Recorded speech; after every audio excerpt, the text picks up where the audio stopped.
Hi friend, in this video we will download and install VirtualBox. So to download and install VirtualBox, first of all we will need to open our browser as I have opened already. And in this one we have to type VirtualBox here. So after we type VirtualBox here, we will be getting lot of options here. So out of those options we have to click on this option VirtualBox for Windows 10. So just click on this link. After we click on VirtualBox for Windows 10, lot of links will open. Out of that link we have to click on this one, downloads Oracle VM VirtualBox. After we click on this link, we will be redirected to VirtualBox site, and in this one we will be having option to download. So in this one we have to click on this link, Windows host. So let's click on this link. As soon as we clicked on this link, download has been started. You can track it here.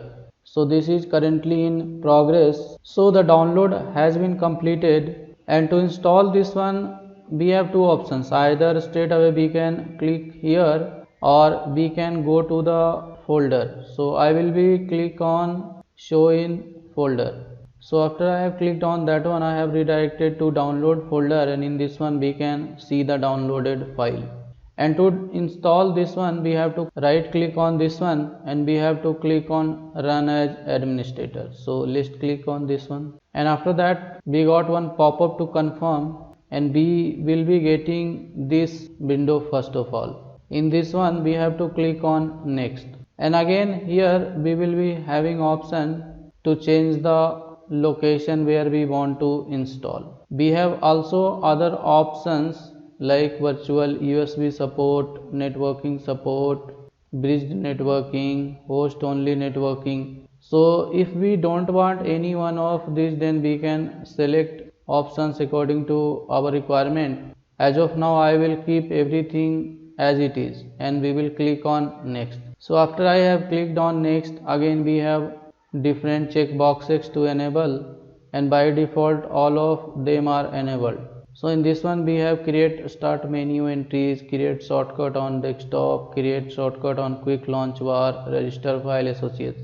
So if you don't want any of these options, then either you can keep it or you can remove it, and after your selection you can again click on next. And after we have clicked next, we have got one warning message that networking feature will reset your network connectivity and temporarily disconnect you from the internet.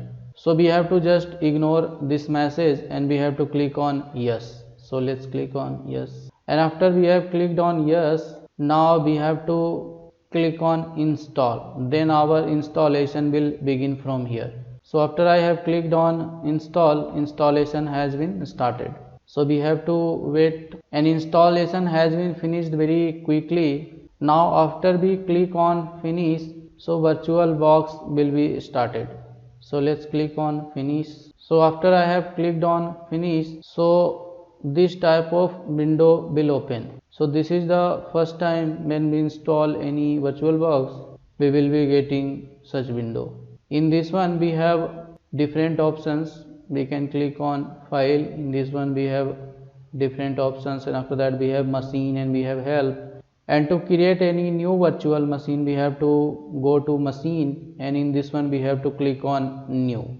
So after I have clicked on new, again one pop-up opened, and in this one we have different options to choose from to create any new virtual machine.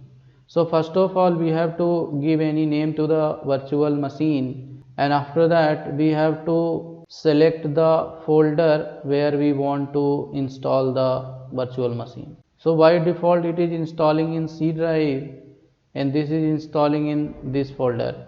So if you want to install it into any different folder, then you can manually change this one.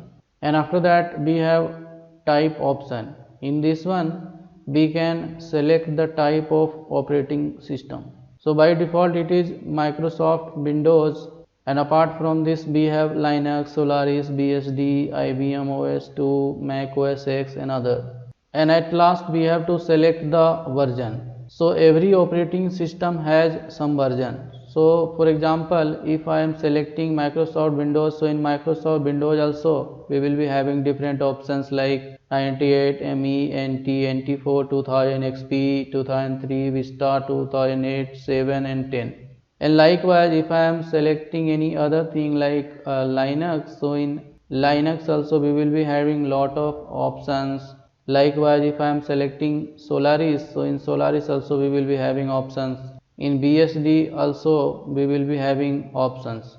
So likewise, we can select type of operating system and version which we want for that particular operating system. So in this video I am not installing any virtual machine. I have just shown how we can download and install VirtualBox, and this is the option to create any virtual machine. So in this video this much only. We will see further in other videos. So I hope this was helpful to you.